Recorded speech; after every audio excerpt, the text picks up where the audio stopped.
रात के सन्नाटे में दाऊद के गुंडे चुपके से पिया के घर में घुस जाते हैं और सबसे पहले उसके पिता को काबू में कर लेते हैं।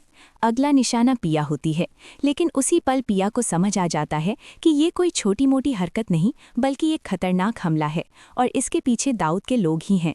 घबराहट में पिया लगातार सावल को फ़ोन करती है, एक कॉल फिर दूसरी फिर तीसरी, मगर दूसरी तरफ सावल बेखबर गली में बैठा गाने सुन रहा होता है।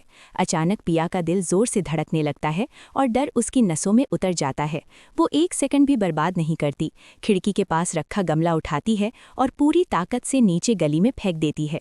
गमले की जमीन से टकराने की तेज आवाज सुनते ही सावल चौंक जाता है। ये इशारा सिर्फ वही समझ सकता था और वो तुरंत जान जाता है कि पिया मुसीबत में है।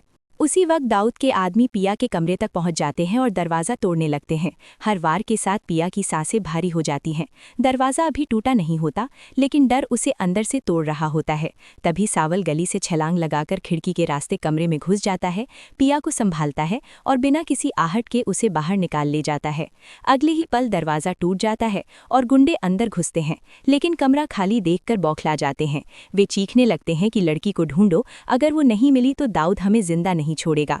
पूरा घर छान मारा जाता है, हर कोना हर कमरा, लेकिन पिया वहां नहीं होती, क्योंकि सावल उसे खिड़की से निकालकर अपने डब्बो क्लब में छुपा चुका होता है। पिया डर से कांप रही होती है।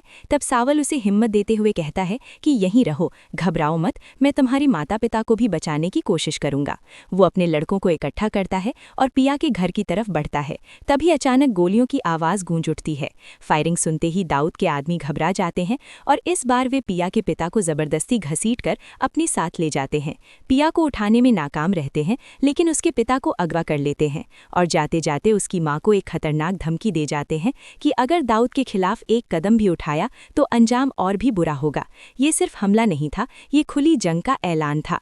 जब दाऊद के आदमी उसके सामने पहुंचते हैं तो उनके चेहरों पर डर साफ झलकता है। वे हकलाते हुए बताते हैं कि पिया को तो नहीं ला सके, लेकिन उसके पिता असलम को उठा लाए हैं। ये सुनते ही दाऊद गुस्से से भड़क उठता है और दहाड़ता है कि असली शिकार तो वहीं छोड़ आए। इतनी तैयारी के बाद भी इतनी बड़ी नाकामी कैसे कर सकते हो। कमरे में सन्नाटा छा जाता है।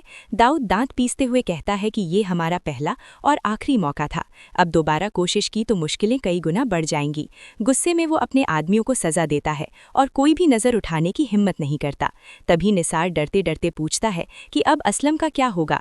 दाऊद ठंडी लेकिन जहरीली आवाज में जवाब देता है कि उसे यहीं बंद कर दो, बाद में उसका इस्तेमाल करेंगे।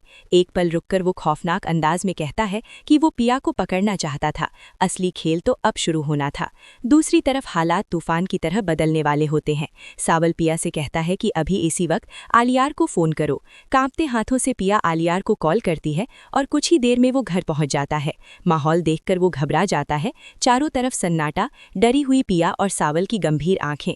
आलियार पूछता है कि क्या हुआ, सब ठीक तो है। पिया उसकी तरफ देखती है और सीधे शब्दों में कह देती है कि तुम्हारा बाप बहुत चालाक है, उसी ने हम पर हमला करवाया है। ये सुनते ही आलियार के पैरों तले जमीन खिसक जाती है। पिया भर्राई आवाज में आगे कहती है कि उसके पिता को तुम्हारे बाप ने अगवा कर लिया है। ये बात आलियार के दिल में जहर की तरह उतर जाती है। अब उसके सामने दो रास्ते हैं, या तो वो सच्चाई का साथ दे या खून के रिश्ते का। अब देखना यह है कि आलियार किसे चुनेगा। आगे की पूरी कहानी जानने के लिए हमारे चैनल को सब्सक्राइब करना ना भूलें।